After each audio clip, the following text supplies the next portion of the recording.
getting together with their families.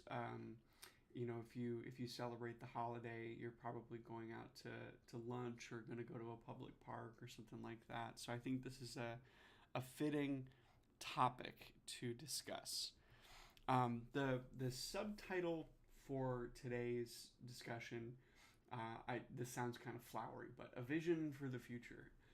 Um, the idea behind this one is to talk a bit about children and families and the impact that a county administration has on the quality of life for children and families. Um, we're going to start with talking about family and youth support services. So let's jump into it. A lot to talk about here. Yeah, yeah, absolutely. Beautiful Sunday for sure, Joe. Mm-hmm. Yeah, and I do think it's a fitting conversation today. Thinking about it, after this, I have a lunch, and after that lunch, I'm gonna head out to a park and take a nice walk with. So Cool. you hit the nail on the head there. But diving right into it, why don't you start at a high level? Can you break out what the key support services provided by nonprofits in Cowlitz County are for youth and families? Sure. Yeah, I think that there's a lot happening at any given time in a community like ours. Matter of fact, I'll pull some stats up. I had this nice document here that was laid out for us by the county administration. So we've got, let's see, 6,300 age 0 to 4, 9,900 age 5 to 11, 8,500 people age 12 to 17. And so that makes up roughly 20%, 22% or so of the total population of our county. Um, and it seems as though our youth population is growing a little faster than our senior population. So we have a need in this area for services that are focused on youth. Um, and there's just a lot of nonprofit efforts, ones that provide essential services, after school programs, assistance for homeless youth. I wanted to just highlight a couple that I think are meaningful. I mean, of course, everybody's doing meaningful work, but um, talk first about an organization called Janus House. Some folks from Janus House actually came and spoke at a meeting I was at earlier this week, and the basics of their program is that they help people ages 12 to 24 who are at risk of homelessness. They provide shelter. So if you are in need of a place to stay, Janus House is literally a house you can go to. Mhm. And in addition to that, they provide a lot of other secondary services like helping people find housing. There is no formal housing support program for youth in our area, and so Janus House fits that space. Although they're not explicitly a like a housing program, they provide a lot of the kind of background services to help people get into housing for themselves. Last quarter in Q4, they had 650 youth that engaged with their program in some way. Now, that's anything from them actually staying in the house to them walking in the door and asking for information. But they served well over 1,000 people in 2023 in our area. So that's one I think very important and very impactful service. I'll move into a few others here, but I just realized I'm kind of talking around it. Um, I guess Josh, what's your exposure to like working with youth and families in this context? If we're thinking, have you had any experience like volunteering or anything like that?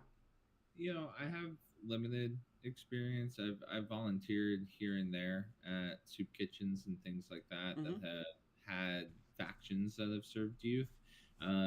Wife much more so. So I have secondhand knowledge. My Mm-hmm. wife's a a social worker and a clinical therapist, and partners with the school system through a community-based health center in our area. So, I think I have heard some stories, but I don't have a ton of exposure, Sure. and I also don't have a ton of great knowledge. And I think this is where you might be leading us to, Joe, is kind of how counties and local, state, federal, but keeping it to the local government here for today's conversation, really support and interact with these types Sure. of charities to support what the youths need. Yeah, I mean, I think I kind of wanted to back up just a little bit Sure, on please. that before talking about individual programs, because I think it's this relationship is important to understand. Mm, We have nonprofit efforts that are kind of operating independently. Nonprofit organizations sort of function like businesses, except that their goal is not to make money. Their goal is to provide some kind of service or support. And the county administration, their function in that, there's a couple of different aspects to it. They help facilitate funding down to the individual level with things like TANF or SNAP benefits. TANF is temporary assistance for needy families. SNAP, I don't immediately remember what SNAP stands for. Might need to look that up. But both provide money, SNAP specifically for food, um, and the county administration, specifically the Department of Health and Human Services, um, they are the ones responsible for facilitating that money. These nonprofits offer those kind of supplementary services most of the time. They're not usually trying to replace SNAP benefits, but often they're covering the gap that those benefits don't cover. So, for example, a young mother, based on her income, may not qualify, may not meet the income requirements for food stamps or for other forms of assistance, but a nonprofit is able to give money wherever she needs it or however much she needs. Um, so, anyways, I think the relationship between the county administration and these nonprofits is really critical because they're usually covering the areas that the county administration is not. We don't have, to my knowledge, a lot of individual programs to provide like rent assistance and things like that. Nonprofit organizations do. So, the county administration also has a hand in managing money or providing money at times for these services. The Janus House, which I just talked about, last year received a $25,000 grant from the Community Foundation for Southwest Washington, which is a program loosely associated with government organizations. And so those kinds of things, that's sort of the relationship that these organizations have to each other. Kind of talked around that a little bit, but hopefully that was clear enough. Yes, no, it's very clear, or yes, it makes perfect sense. So I appreciate you taking a Yeah. step back there. And SNAP, by the way, is Supplemental Nutrition Assistance Program. So okay, most people colloquially know it as food stamps. Like an EBT card or something like that. yes, Yeah. okay, okay, perfect. Thank you for circling back on that. By the way, Yeah. snaps is rolls off the tongue a little bit better, right? Yeah, I think so.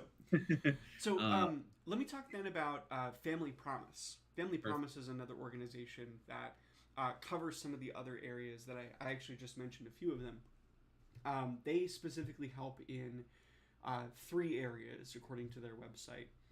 What they call prevention. That's keeping people housed through rental assistance and community support. Shelter, so providing transportation, case management, connections to shelter support services. And then stabilization, helping maintain housing, develop life skills, and support people during crisis. One of the areas that Family Promise does, it seems particularly well, is what they call their interfaith hospitality network. So there are over, I think, 150 churches in Cowlitz County, and a number of them are partnered with Family Promise to connect people with hosts. So individuals can offer up space in their own homes, or maybe secondary locations that they own, and those are used as a temporary shelter for families and children that need them. Last year, they had 110 people and 65 children specifically serviced through the Interfaith Hospitality Network. And then Family Promise also has a Promise of Hope program. This is a grant program that helps people pay for the cost of rent or other needs related to housing. And last year they supported 101 families and 220 children through that program. There's a great testimonial on their website about the Promise of Hope program being able to help a woman who was a few months behind on her rent. And Promise of Hope helped cover the last month that she did not have for herself so that she could get back up square with her landlord. Last one too, I'll stop there because that's the end of my notes for Family Promise. But again, that's another sort of space that they cover. Sure. Again, the county administration is not going to put a lot of money themselves towards things like rental assistance. It is possible for, the housing authority to do things like that. But again, these nonprofits, they sort of fill in space where existing administrative supports just don't maybe have enough, or maybe have a different flavor to qualify for those things. Sure. And Joe, I know we have one more, nonprofit to get to, but can you educate me a little bit on, you said, hey, the county isn't going to directly help with rental assistance, which, what are the benefits that the county administrators do help with? Can you drop a little bit of knowledge on that, or maybe we'll get to that down the road? Well, there are a few things that are services provided by the county administration. So one is called coordinated entry. Coordinated entry is managed by the Department of Human Services, and it's a program that basically you enter yourself into the system. You go into, I believe that's the entry point into the Homeless Management Information System. And from that point, they're helping connect you with various support services. So the Department of Human Services helps you find resources that are available to you, helping you identify which ones you might qualify for, helping you connect to them individually. Coordinated entry is the mechanic that the Department of Human Services uses to help kind of put you in the right place. There aren't the list of places you can go to get involved, to get into the coordinated entry system is pretty short. I think there's 3 organizations you can work with. United Way, Community House, and one other, I believe, are all places you can go. But once you're in that system, you're being tracked, essentially, to make sure that you're being followed up on, if they have the resources and time to do that. That's the main thing that the county administration does. There might be other programs for things like rental assistance, but I do think they're managed through other programs. There's another one called Lower Columbia CAP. CAP does a lot of the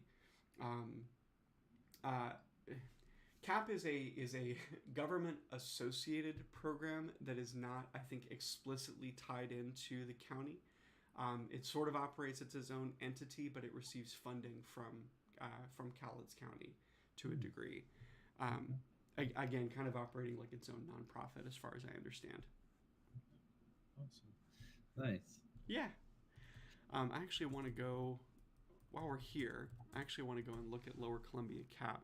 So Lower Columbia CAP is a community action or CAP stands for Community Action Program. Let's see here.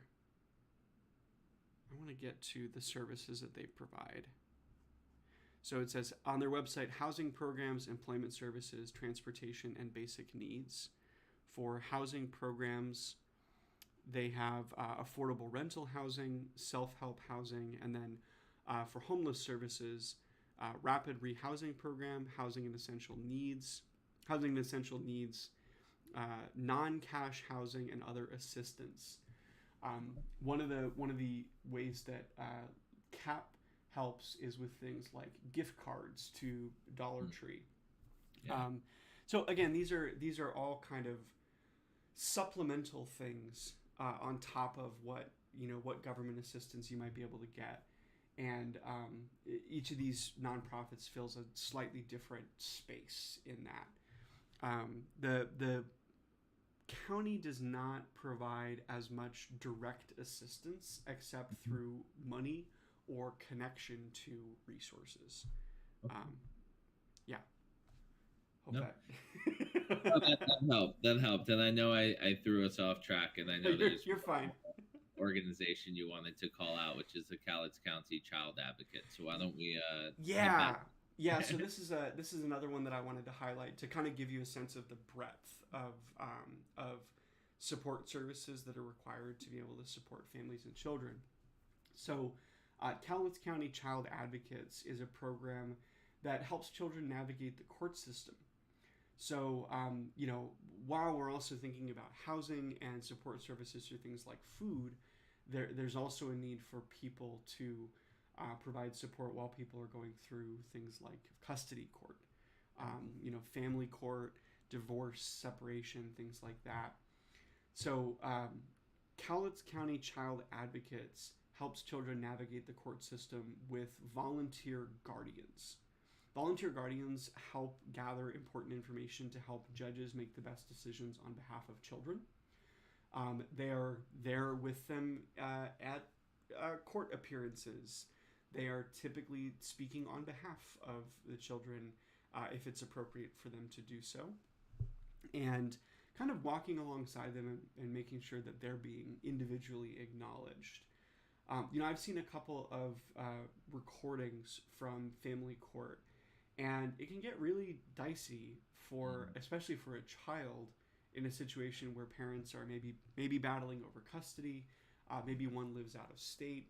Very stressful, very difficult to advocate for that child when you're also dealing with your own conflicts related to divorce. And so Cowlitz County Child Advocates assigns people directly to those cases to kind of be there for children individually. I wanted to highlight too that right now their caseload seems to be around 215 children.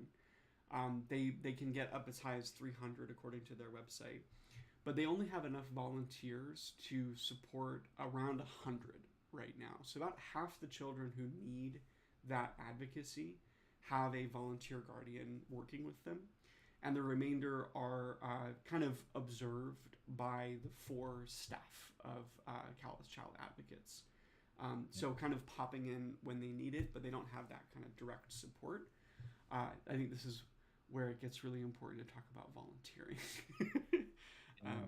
But yeah, that's another program that I think is, again, it's not quite related to the financial support services side of it, but is very important to ensuring that children are cared for and that they're safe, advocated for, right? Which makes sense in the context of that.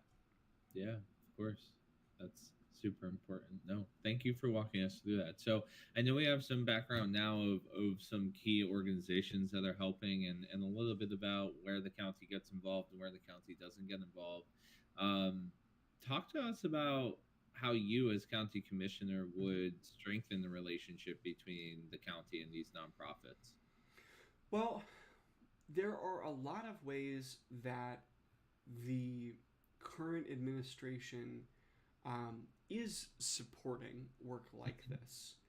I think there's disagreement amongst the current county commissioners on where exactly we should be investing our money, our time, our energy. The current strategy seems to be a little bit more focused on infrastructure.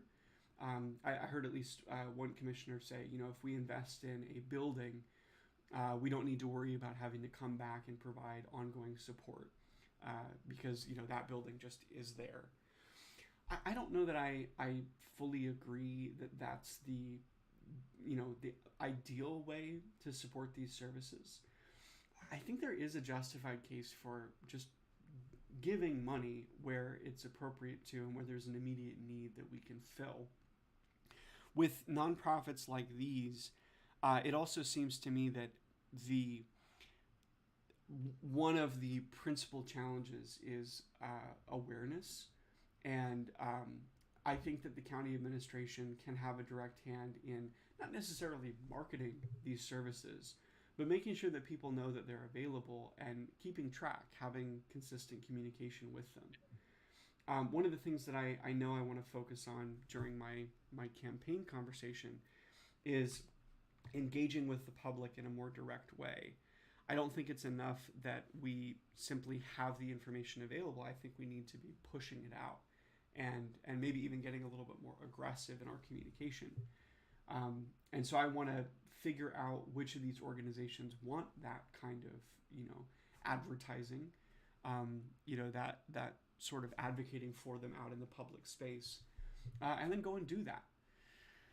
We gain a lot, I think, by talking. Even just saying, "Hey, here's Janus Youth Services," is, I think, a step in the right direction.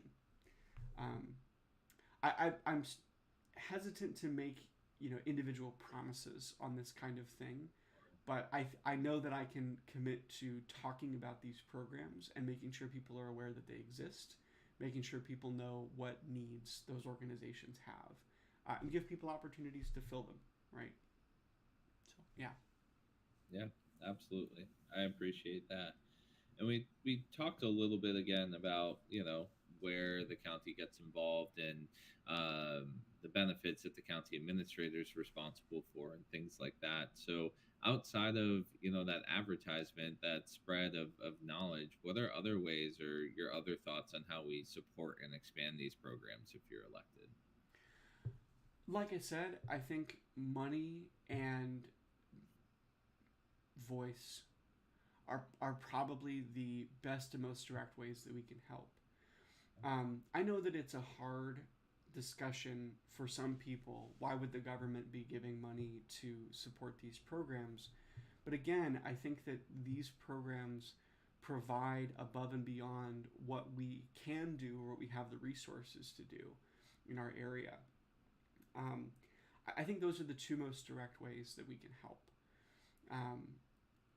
I think it's really important to be in the room as well, be meeting with people and, discussing what are your needs, what are the things that you care about, what are you looking for. I have seen a flavor of conflict in this too, which is concerning to me. It seems like in this area, there are some organizations that compete with other organizations providing the same kinds of services. And I think that comes in part from an environment of scarcity, feeling like you have to fight and claw your way through because nobody has enough to do what they need. So to some degree, I think the county administration can have a view over top and put attention and energy towards the areas that allow us to work together on stuff. I don't like that we have programs that are competing with each other for attention and resources, especially when they're providing, some of the same kinds of things. I'd rather find a way to help them, leverage their strengths and then fill in the gaps wherever we can. Yeah, that makes a ton of sense. And you're right. It's a tough situation. And I think one other thing, and where I really want to just kind of wrap up on this section, is you mentioned the importance for getting involved, volunteering, right? So how can the community get involved and help support? This is not going to be a surprise to anybody. Money and time. Now, I think time is something people are a little bit more willing to give, and I do think there are lots of volunteer opportunities for people. Like I said, so Janus Youth is one program. The Cowlitz County Child Advocates is another. Child Advocates does a really good job of putting their needs up front, making that really obvious to people. If you have the time to go and spend with a kiddo that's part of the family court system and you can help support them, they do a lot of training. The training is pretty intensive, but you come out of it with a pretty good understanding of how to do the work. I'm going to talk for a second about money, though, too. I know that this is a hard one for people to justify, you know, putting money towards something, especially because I think we generally like the feeling of control over where our money's going and what exactly it's doing. It's a little easier for me to justify giving someone that needs it, you know, $20 versus handing it to an organization where I can't guarantee that they're not going to pilfer that money or put it in their own pockets or whatever. In my conversations with folks in nonprofit organizations that provide these kinds of services, I have yet to find a case where an organization did not have a wish list. A lot of the time, these organizations are already strapped for resources and have had a lot of conversation about where they need to focus those resources, which means they usually have a plan for what they would do if they had additional resources. I think that I had one person put it this way: your time is valuable. The money that your time represents, we can do a lot more with. One example of this is food banks. This is just to kind of make it a little bit more literal, right? You can go and donate canned goods to a food bank, and that's fine, and you should do that. But food banks often have relationships with businesses to purchase additional resources from them at a lower cost. And so you could go to the grocery store and spend $5 on some cans of vegetables, but if you were to instead give that $5 to the food bank, they might be able to get twice as much as you could afford to get on your own because of the relationships they have with other organizations. My point in that is your time is valuable, your money is critical, and they often have ideas for what they would do if they had those additional resources. Now, on top of all of that, there are immediate needs for things like goods.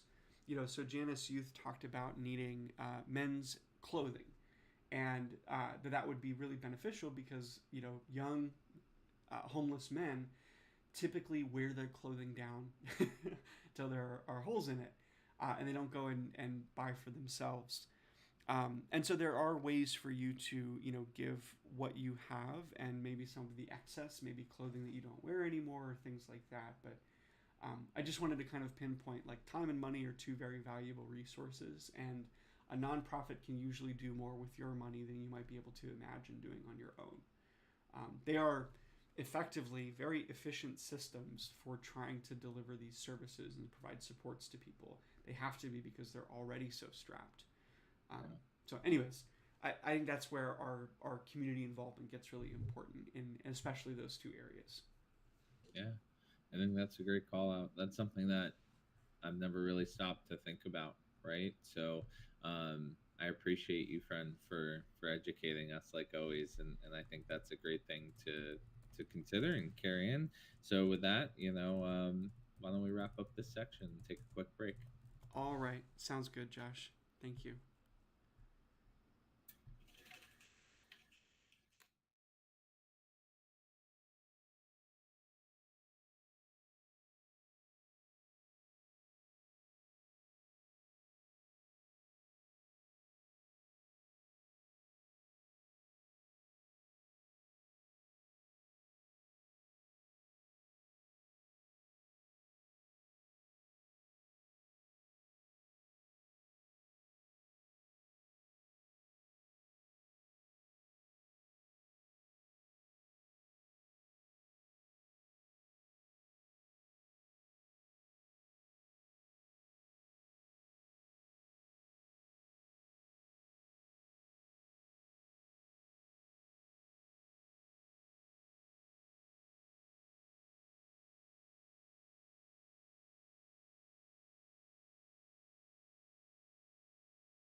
All right, let's jump back into things here. Awesome. Yeah. So I know you kind of kicked it off in the beginning, Joe, talking about family and community and parks and public spaces. So why don't we move into the community and recreational resources aspect of today's conversation? First, focusing on public parks, right? Mm-hmm. Tying it back to what we were just talking about before, the family aspect. So break it down from your perspective. Why are public parks important, and specifically, why are they important for families? Public parks give space to be. Like, I know that maybe is a little heady, but man, there is so much value in having open space to walk around. I struggle with this. I struggle with going and engaging with nature. Um, Having spaces that are reserved specifically to just kind of be out and in open space, um, perform physical activity. I think that there's almost some intrinsic human value for families. I think it's especially important when you're trying to draw connections with your own kids. Um, I'm not a parent myself, but I have some experience working with kids, and it's really important to be able to be in a shared space together and to feel safe, feel comfortable. When you're out in a playground area and you're Mm-hmm. jumping around and having a lot of fun together, um, I think it helps provide a stronger sense of relationship. Um, that I think is the core of it, is that it's an open space to be without an expectation of you. And I think especially for families, the impact of that is it's pretty directly felt. When you don't have spaces like that, there is a sense that you don't have as much community. It's a safe and accessible way for us to play, exercise, connect with nature, connect with other people. Mm-hmm. Um, so yeah, I mean, I think that's the impact. We have a lot of public parks in this area. Cowlitz County, I think specifically Longview, has a long history of maintaining public parks. Um, Cowlitz County actually has quite a few of its own, but most of the ones that I think people would be familiar with are inside of the major cities. So, anyways, yeah, that's kind of around the topic of why they're important. Yeah, no, I definitely appreciate that, and I can't stress it too, right? I look out my window and I know there's a couple parks down there, and one is actually closed right now for renovations, much needed. But that impact on a community where I live with a lot of families and up and coming families has been felt. So Mm-hmm. I think it's kind of opened my eyes to the importance of those spaces. So, with that being said, can you talk us through, what the vision for park access in Cowlitz County is? And in your sub notes Yes. here, you break it out from a timeline from 2024 to 2030. So, over the next 6 years, why don't you break it down for us? Yeah, I actually I got a copy of the Cowlitz County Comprehensive Parks Habitat and Recreation Plan, which is Okay. where that timeline comes from. This is through 2024 to 2030. So the general vision is that every neighborhood, every area in our county would have access to a high quality public space. Um, I'll give you just a brief view into kind of the goals and objectives. Now, this plan was created specifically to help us qualify for some state programs. Um, let's see here. There's this little. Yeah, the plan's purpose is to qualify Cowlitz County to receive grant and aid funding for county park projects. So we kind of created this as a way of justifying additional funding. It's a really information heavy document, but Mm-hmm. here are the general goals for this plan. Yeah. Create enough playing fields and courts with adequate access for soccer, baseball, softball, basketball, tennis, and pickleball for all players. Build alternative sports structures and access points to facilitate activities like BMX, mountain biking, bouldering, rock climbing, frisbee golf, horseback riding, and other non-traditional recreational activities. Build additional playgrounds. Create additional camping sites to accommodate an increase in recreational camping. Improve and expand current campgrounds to accommodate additional visitors. and create more event space to accommodate the increase in outdoor events and family gatherings. Each of the major parks in this area has its own list of things that we want to do with it. So, for example, Riverside Park, which is one of the largest parks that's managed by the county, they want to add another soccer field, create additional ADA, so disabled spaces and vehicle access for picnic areas, build an all-inclusive playground and play area. There's a few kind of smaller ones in Riverside Park, but the goal is to build one that everybody has access to. Mm-hmm. And each one of these parks has kind of its own little flavor of improvements that we need to make. One of the things that showed up a lot in the needs for individual parks was bathrooms. There's at least one park where 2 of the 4 bathrooms haven't been updated since the 1980s. So, those are the kinds of things that are on the list where we're thinking about improving parks. Is we're thinking about just like modifying those spaces to make them more enticing to people. Riverside Park is already beautiful, in my opinion. It's one that's closest to our house, and we go there pretty frequently. But I mean that's the kind of stuff that's in this plan for the next couple of years. Yeah. Let's see. Absolutely. And go ahead. I feel like I cut you off. Oh no, you're good. I actually just wanted to go to there's a section in here about community feedback or public input. Mm-hmm. I just wanted to grab a couple more of these things. So this section here, this is from input from the Parks Board, and then there's online surveys. People from online surveys said that they want more brewfests, markets, movies in the park, kids activities, cook-offs, fun runs, additional classes. The county park system improvements. People say we need to develop new parks, acquire natural areas, build new facilities like sports fields and community centers. We lack toddler activities and need clear directions for smaller parks. So being able to find them is part of the challenge. So, anyways, those are the kinds of things that I think are on the minds of the Parks Board and the Cowlitz County Parks Department right now. Yeah. Absolutely, that's great insight, and I love the community involvement there. Do you feel that was cool? Yeah, and do you feel like the targeted projects, and especially some of the ones that we just talked through for that timeline of over the next 6 years, do you feel like county's doing a good job of taking that community voice into consideration with some of the things that we just talked about? That's a good question. I certainly wouldn't assert that the job is being done poorly. Sure. I think I am a little concerned. It maybe makes me want to go ask more questions. There's like a single page of this kind of feedback, and I wonder how much data is informing that.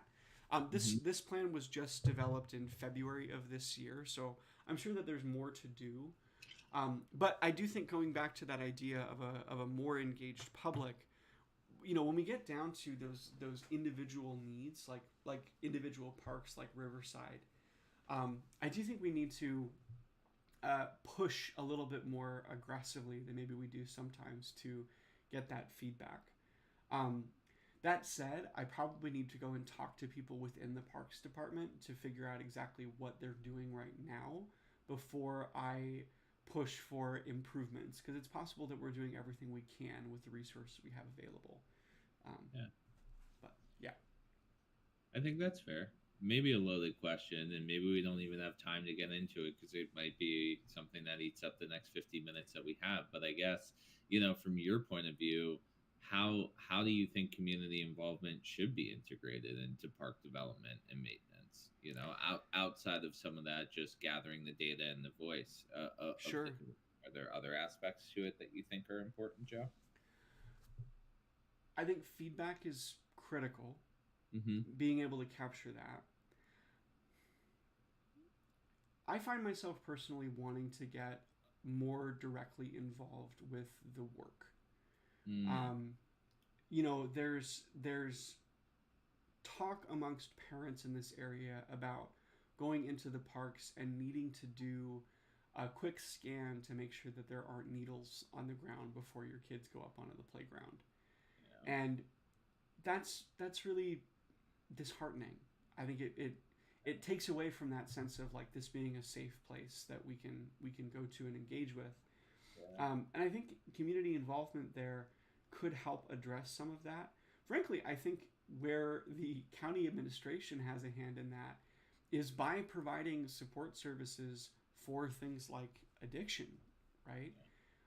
The natural almost run on effect of that is that there's fewer of those problems when you actually get to the park with your kids. Mm-hmm. Um, I think that we have to pick the issues that we feel like are at the root, at the core of the problem, Yeah. and getting the community involved in those kinds of efforts, I think, has that natural effect on the safety and security of the parks. Um, Homelessness has a lot of run-on effects that don't seem immediately obvious, and I don't know. I guess that's where I would place a lot of my own attention personally, as on those kinds of things. Yeah. Other than that, I mean, volunteer efforts within the Parks Department are something we need to think about. We have, I think, a few ways that somebody might be able to go and get directly involved, but park cleanup projects and things like that are on my mind. If nothing else, hey, can you walk around with a bucket and you got a little trash grabber? I've done that on my own in my own neighborhood. Um, Yeah. you know, yeah, I think that individual community involvement is a little harder to drive to in those areas, but where feedback and volunteering and focusing on kind of the sub issues, those are where I'd place my attention personally. Yeah. Yeah, I couldn't agree more. And I think it's such a great call out about following the trail back to the larger issues that are leading to, like you said, needles in the park or making it feel unsafe. And Mm-hmm. where is the source of that, right? And I think that it's done a lot in the business world, as we know, is trying to trace it back to the original source to cut it off at the tap, right? And I'm not implying that the government does it. I think the government tries to do it at every level. It's just way more complex in certain situations, right? Absolutely. Yeah. Dealing with human emotions and the human factor of it. So Mm-hmm. fantastic call out. One thing that I wanted to get to here, Joe, is you mentioned something called the Parks Foundation proposal. Can you break Yeah. that? Yeah, so this is one, it was on the list of things in this plan. Um, as far as I know, there is no way today for individuals in the community to donate to the county. So Oh, I'll just read this to you. sure. This is one of the ideas that's in this current plan. Currently, the county doesn't have a way to accept donations. By creating a foundation, citizens could donate money through a will or living trust. Citizens could also make a tax-deductible contribution to the parks with cash, stocks, mutual fund shares, or donor-advised funds for operating support, capital project support, or commemorative gifts for memorials. Just right now, Cowlitz County doesn't have a way for people to give money to support parks. We have some things that are funded by like private enterprise, but that's one idea is we could create a parks foundation that would give people the ability to donate. And again, I think going back to what we talked about before with community involvement, time and money aspect of it, you can probably hear it in the language there. The money we're talking about is like people who want to donate money so that you can get a statue or you have a dedicated bench or things like that. It seems like we don't have a mechanic like that today, and that's the Parks Foundation idea. Is something that people can grant resources to, especially like wills and things like that. Um, Yeah, well, fantastic idea. I mean, is it off base for me to say, Joe, that it's a little surprising that you folks like? Is that surprising for you to hear that Cowlitz County doesn't have something like that established yet, or, talk to me a little bit about yeah. that? Well, the city of Longview has a long history of money being donated by private entities. Okay. So R.A. Long, we talked about him a little bit before, kind of the founder of Longview in a way. R.A. Long put up a lot of his own personal money to build infrastructure here in Mm-hmm. the city of Longview. I'm not as surprised by a county not having something like that. I think there's a little bit less coordination maybe in a county administration than there would be down at an individual city level. Okay. Now that said, I haven't looked into how many other counties in our area do have a mechanic like that, and so maybe we're an outlier there. Sure. But it doesn't immediately shock me that a county administration wouldn't have a mechanic like that already built, especially when the cities themselves have structures like that already. I'd imagine it's a little easier to justify donating money to a city administration than it might be for a county as well, just because of how spread out they are. In a city, you have a little bit more of a concentrated effort. And the Longview Parks Department, for what it's worth, it does a fantastic job. Yeah. They're doing regular presentations at city council meetings, and every time I'm impressed with how much energy and effort they're putting into maintaining good public spaces. But, anyways, Yeah. short answer: no, not really. but at the same time, I do recognize that that would be a really great idea, a great resource to give to people. So Yeah. Absolutely. Well, I appreciate the knowledge drop as always. So thank you for entertaining my question there. sure. And Joe, I think everybody is probably getting the sense, and well, the topics that you speak about, you're clearly passionate about. But I feel the passion about this one too. So can we take it to, let's call it, the 50,000-foot view of the broader impact of prioritizing public parks, the downstream effects, the good downstream effects that has, Yeah. right? To us a little bit about that. So at the beginning of this, I said public parks are a place where you can be. Mm-hmm. Um, I think at a fundamental human level, we need that kind of open space. Again, I think I do personally a pretty poor job of engaging with that all the time.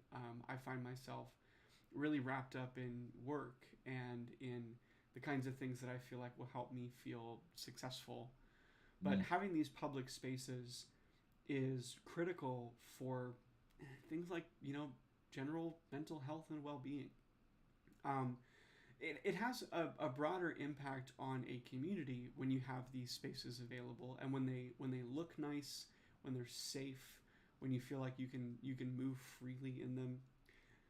Hiking trails, community gardens, outdoor learning spaces, these are all things that help contribute to a sense that this is a good place to live. When it feels like a good place to live, people want to live here. And so we have more people coming in who see those resources and want to engage with them and fall in love with the community for themselves. Mm-hmm. In a way, these public parks are a visual representation of the quality of life in this area. I think that if we put effort into maintaining these spaces, we make sure that they're inclusive and that they're engaging with people. It's not really like a luxury thing; it's a necessity for building a strong community. When we prioritize our parks, we're investing in the health, happiness, the interconnectedness of families and their kids, and man, I just think the impact is profound. It's more than like grass and a playground. It's space. It's openness. It's freedom. It's connection. I don't know. I feel like I'm getting almost like spiritual there. It's so important to have that space. Yeah. I think that's it. I think that's where we get the biggest bang for our buck, so to speak. When we prioritize these areas, we are making space and safe space for people. So Yeah, really well said. And it's hard not to get spiritual around this. It is so critically important from somebody who lives in an apartment building, and I'm fortunate enough to have a balcony and get that fresh air. But there's nothing better, especially on a beautiful spring day. I mean, like I said, I'm gonna walk to a park after my Easter lunch today and probably take off my shoes and put my feet in the grass and Yeah. feel grounded and connected, right? To match that spirituality. And it is so critically important to have a space where you can do that and feel safe, but more importantly, have your kids feel safe, Hmm. or your nieces or your nephews or whoever just feel safe and be able to be free. So I really appreciate you going there, Joe, and I'm sure the viewers do too. So any last thoughts on parks, or the importance of parks before we wrap up this section, friend? No, I don't think so. I think I've said what I wanted to say. Let's take a break and we'll come back in just a few. Sounds good. Thank you.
Okay, and we're back.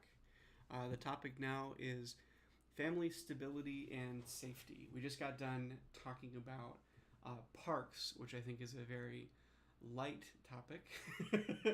um, I think we're going to get into one that's a little bit heavier. Um, Josh, why don't you kick us off? Yeah, I think you took the words out of my mouth for sure. I think, with that being said, the heavier conversation, let's not avoid it and just dive right into it. So, Joe, talk to us a little bit about how Cowlitz County is addressing challenges of divorce and separation, and really, that the impact on children's Mm-hmm. safety in this situation. Excuse me. Yeah, this is probably one of the most challenging and sensitive issues for families in our community. I think I mentioned before I've like seen some footage of family court disputes, and um, my family has its own history of challenges with divorce and separation. Um, these are incredibly difficult for all involved, but they can be especially traumatic for children. There's like a trope in media of children being told to pick between parents, and that's not always the way that this works. But you're going through a time in your life where your personal sense of stability and safety is being taken away. Um, I don't mean to get like way too into my own personal stuff here, but the divorce that my parents went through, the first day that I learned any of this was happening was also the first day I saw my father cry. And man, as like a 14-year-old, that was hard to understand. But even younger children also go through this really regularly. So families going through a breakdown, I think we have to prioritize solutions that minimize conflict and protect the emotional well-being of children. That means promoting dispute resolution methodology, collaborative law, family mediation, and figuring out ways to do that in a cooperative way, um, trying our best to minimize conflict, to minimize harm to individuals. And family court plays a really critical role in that process because it's the structure by which these changes happen. We talked before about the Cowlitz County Child Advocates program, and that's one part of the interaction with family court, kind of sitting over top of all of that and doing the sort of administration and adjudication, I think is the best word for it. We need to have access to good resources, to good advocates, and make sure that we're prioritizing the safety of all involved. My heart is especially there for kids that are, victims to a degree. Um, yeah. So we can get into more detail there, but that's sort of the framework that we're in all of this. Yeah, absolutely. And I guess tying it back to county commissioners, how is the county commissioner's office involved or Mm-hmm. being supported or supporting the family court in these matters to try and ensure the safety and as good of an outcome as Yeah. possible when children are involved. Area number one: funding and budgeting. County commissioners manage the budget for the county administration, and that includes the court system, and that includes family court. So, allocating funds to the family court system, their decisions can affect everything from staffing levels to resources available for court programs and services. Commissioners also manage, in collaboration with like the Public Works Department and facilities, the infrastructure and facilities. So the literal buildings themselves, like the Hall of Justice that we have here in Kelso. Family courts also often need a variety of support services, mediation, counseling, educational programs, and commissioners can facilitate the provision of those services through funding and partnerships with local agencies and nonprofits. They can also, to a less direct degree, promote the kind of community collaboration. So engaging with the departments of human services, other social service agencies, state agencies, because the commissioners are sort of the linchpin for the county administration and other state level and federal entities. They can help to draw those lines between, um, and really, I think, try to get something holistic to help deal with family issues. Um, when policy making related to legal aspects of family court is outside the purview of the commissioners, but they can also advocate for policies at the state level that support the functioning and effectiveness of these family courts. And then, because the commissioners sort of operate as the public face of this kind of work, while they're not necessarily a direct representative for the courts, they can talk about the function of court and help other people understand the mechanics. There's maybe an educational aspect there, sort of driving to some connectedness between the community and this sort of intentionally sheltered space designed to help maintain people's privacy. Yeah. Last thing is that the commissioners are a voice for compliance and efficiency. The commissioners might also play a role in ensuring that the family courts comply with state and federal regulations and strive for efficiency in their operations. Sure. This is where I feel like some of the conversation comes up with current commissioners. There's questions about what are you spending your money on, and why do you need this many people, and what are you planning to do with those resources, and could those resources be better spent elsewhere? That's kind of tying back to that first point, right? Funding and budgeting, but having more direct conversations about the operational efficiency of the family court system. Sure. And you kind of hit on it there, and I think it's, same question that I had earlier in a different topic.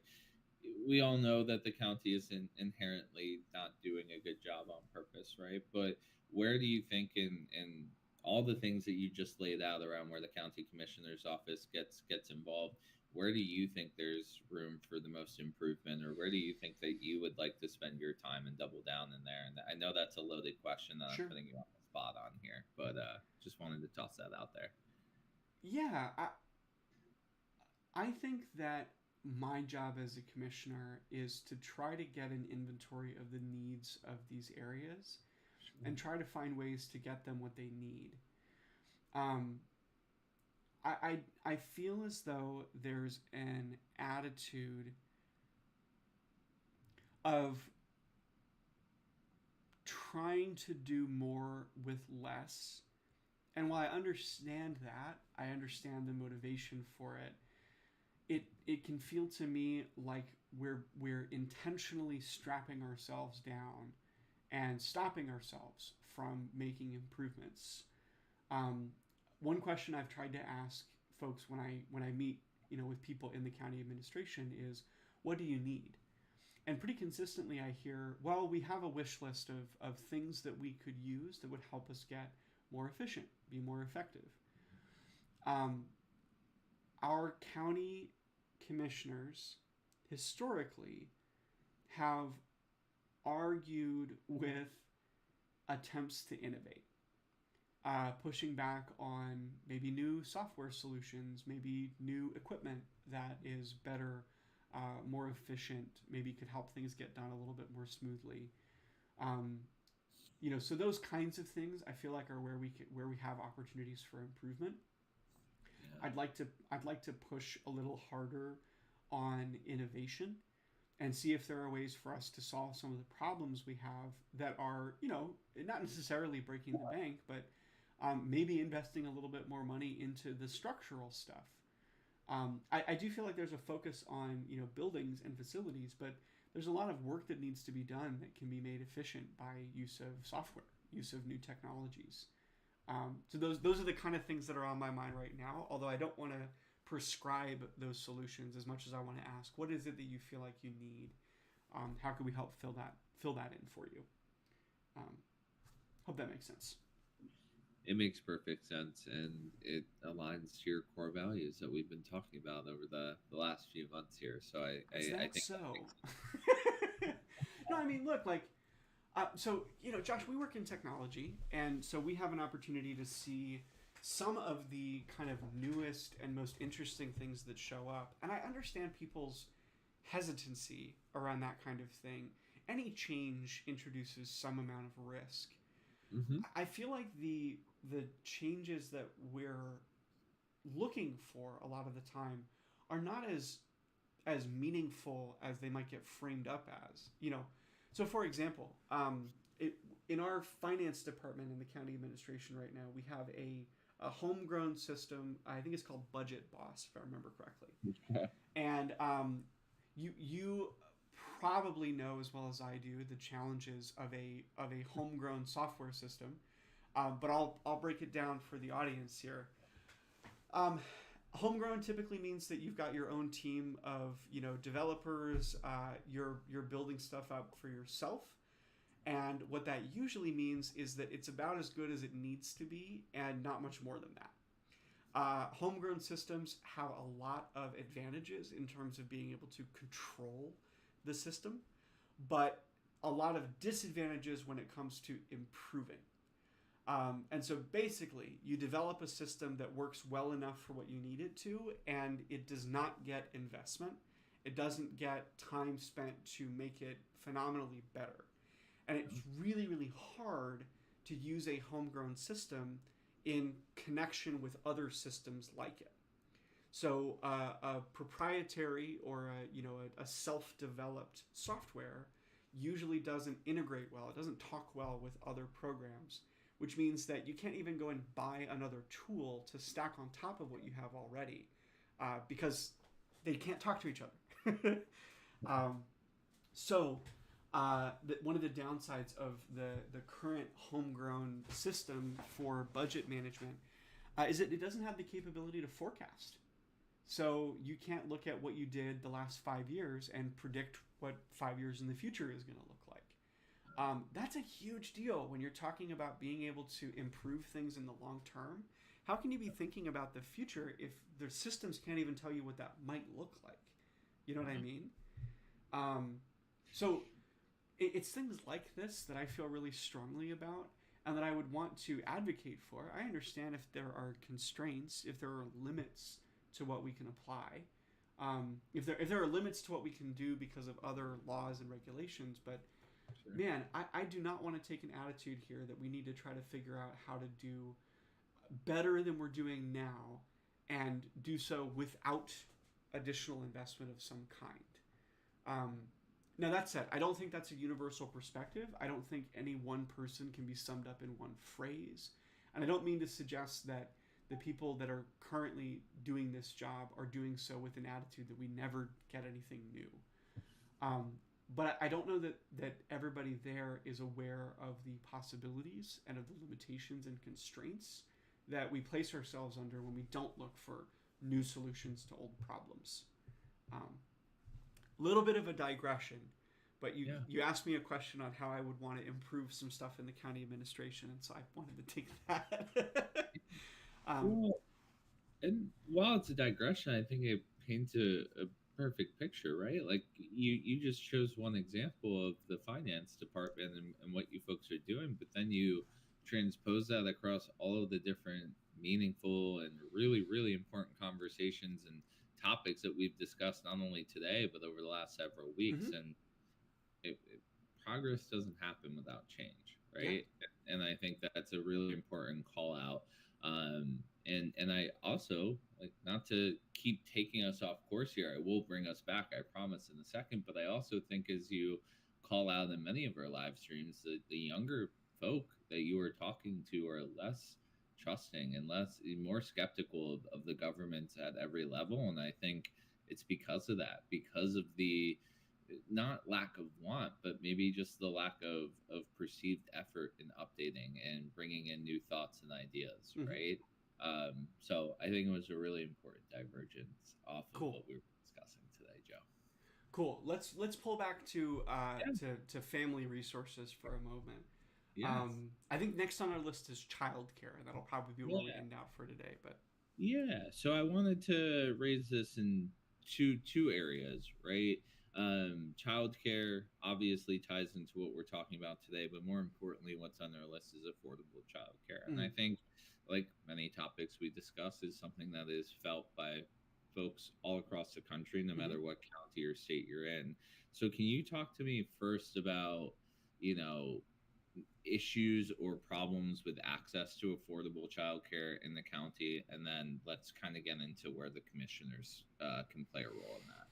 Yeah, affordable childcare is really important in the current economic climate. Mm. The average family in this area has a kid. Well, sorry, the average household is 2.53 people. um, so there are a lot of kids, a lot of parents with kids, and in the current state of economic downturn, I think as politely as I can put that, um, Yep. more parents need to work.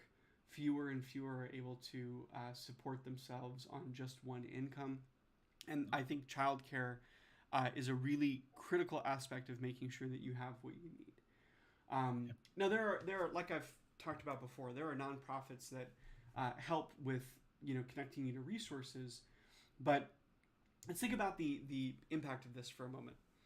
Um, if you're a parent and you're going to work on a day-to-day basis with no sense of where your child is or of how safe they might be in their environment, your work is not going to be as effective. Mm. There is a peace that comes with having somewhere for your child to go, and public schools provide one of those things, but not all of it. Childcare also extends out past normal working hours because there are a lot of folks that work graveyard or swing shift and need babysitters or daycare resources and things like that. Mhm. Um, so in our area, I think we need to incentivize more on-site childcare, collaborating with educational institutions. We need to train more childcare professionals, and I think advocating for community-based care is appropriate here too.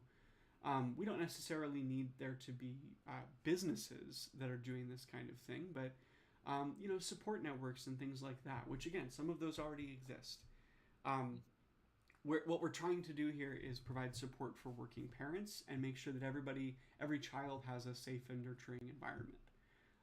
Anyways, I think that's kind of the impact of childcare.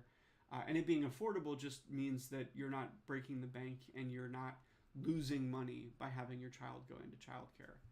It's a Yeah. very common story today that a parent does the math and figures out that they would save money by not working. And I think that's absurd. The idea that you would go to work and you spend so much money on childcare that it effectively negates the value of that work is kind of ridiculous to me. But it's why some people choose to be stay-at-home parents rather than going and working a job because they do the math and figure out childcare is going to be more than what they would benefit. Yeah. I don't think anybody should work and lose as a result of putting in that time and energy.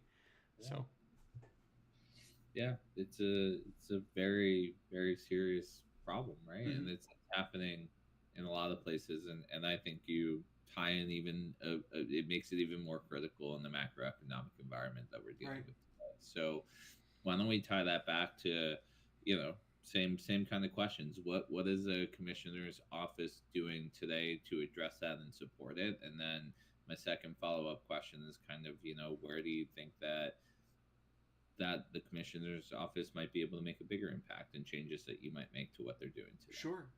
So the county commissioners have a limited ability to force change in this area, but there's I think a couple of different neighborhoods they can play in. I don't mean literal neighborhoods here, but different areas, right?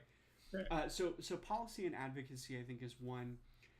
Commissioners have the ability with zoning laws to create more favorable conditions for childcare centers. Mm. Zoning laws help us delineate, what areas of a city or a county space can be used for particular services.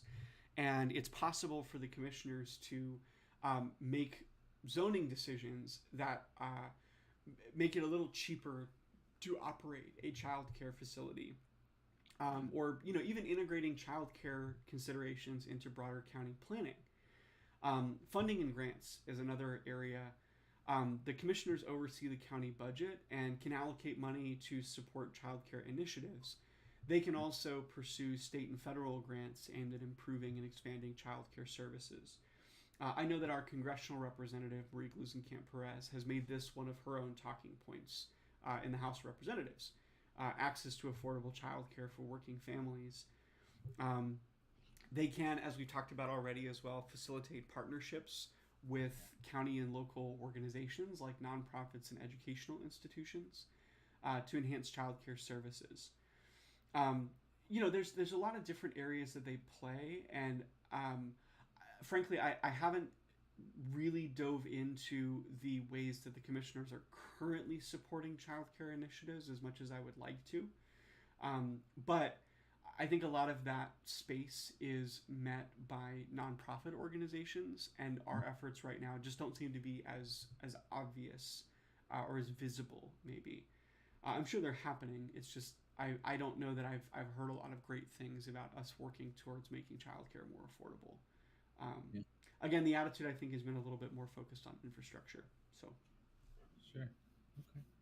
And the other aspect to this that I think it's kind of the other Sure. side of the coin is workforce development.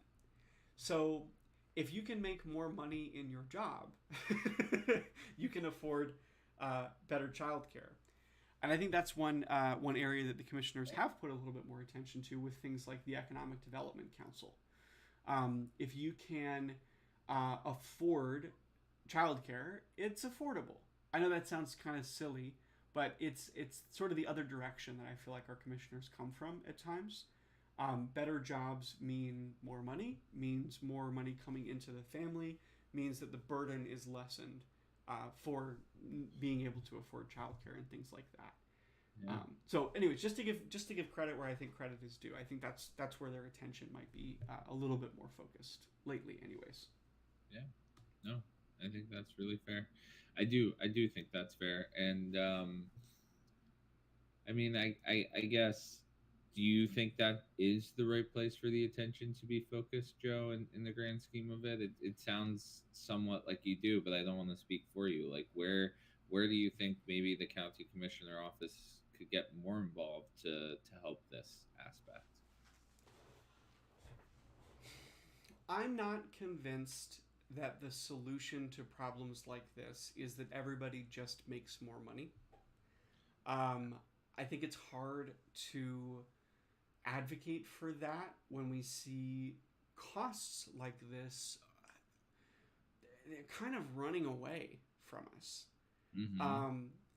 I think unless there is some effort to limit the costs, or perhaps cover the costs in some way, we're kind of always going to be running in this direction where things get more and more expensive. I've just not seen a really effective argument that the way we solve this is at the individual level. I think that there need to be more systemic structures in place. Now, what exactly that looks like, I'm not certain yet. But I do feel as though giving people the opportunity to make more money in their jobs is maybe a piece of the solution, but I would not say that's even directionally where I'd focus. You can't legislate that everybody makes more money. And if you do that, you're also, there's the downstream effect that everything costs a little bit more because, labor costs increase and things like that. Now, for what it's worth, I think that the impact of that might be a little bit more overblown than it really is, but I'm also not an economist. I don't concern myself as much with the statistics of money. I don't know. It gets a little gets a little funky for me to try to make an argument that way. It starts to feel like philosophy a lot more than it does math. But I do think that we need more structural support to manage this problem, and it needs to be a little less focused on the individual and a little bit more on the system. Yeah, that's kind of where I'm landing at this point, although that's not, I think, a fully formed opinion just yet. Hey, that's fair. I put you on the spot and asked the question, so I appreciate that answer. Um, yeah, I mean, Joe, from my perspective, I've learned a lot today, like I have on all the other streams, and I really appreciate you taking us down this path and talking to us about the impact that things like public parks can have on community and family, Mm-hmm. and tying all of this back. It's a really important conversation. So with that being said, any last remarks that you have to close us out here on this gorgeous Sunday? Having a view into the future lives we want our kids to live is, I think, the reason that we do the work we do now. Mm-hmm. I am concerned with building a life that is better for the people that come after me than what I have now. I think there's something of an attitude of like pulling the ladder up behind us that has gotten us where we are now. And going back to those core values that I hold for myself, or thinking about growing by supporting, I think that we gain a lot more than we stand to lose by providing for people who need help. I don't really buy the argument that we need to force people to earn their right to live and to earn their sense of safety and security. I think those are given. These are things that you really can't argue against. You can't argue that somebody does not deserve safety, in my opinion. So going back to the topics we've talked about before, supporting of nonprofits to fill in the gaps where the county administration or the state or federal programs don't give you everything that you need. That's an example to me of growing by supporting. I appreciate what those nonprofits are doing, and I want to help them do more of it. Providing a safe space, a place to be, I think is critical, because you have a sense of the interconnectedness of your community and you're connected to the earth. You used the word grounding earlier, and I appreciated that as one way of thinking about this, right?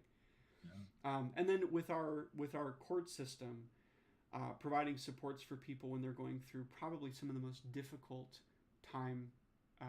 one of the most difficult times in their lives individually. These are all ways that we help people gain that sense of safety and security, but I don't think it's because they earned it. I think it's because they deserve it. I think everybody deserves it. Like, I know that maybe sounds idealistic or naive to some people, but I don't really care. Like, I don't think you need to make an argument of who deserves support. And I that's where this comes back to for me. Family is about supporting. It's about setting a vision for the future. It's thinking about what we want people to walk into, what we want children to grow up into. So that's I guess my parting thought here. I love it. Couldn't agree more. You don't need to earn the support. You deserve the support, and everybody is deserving.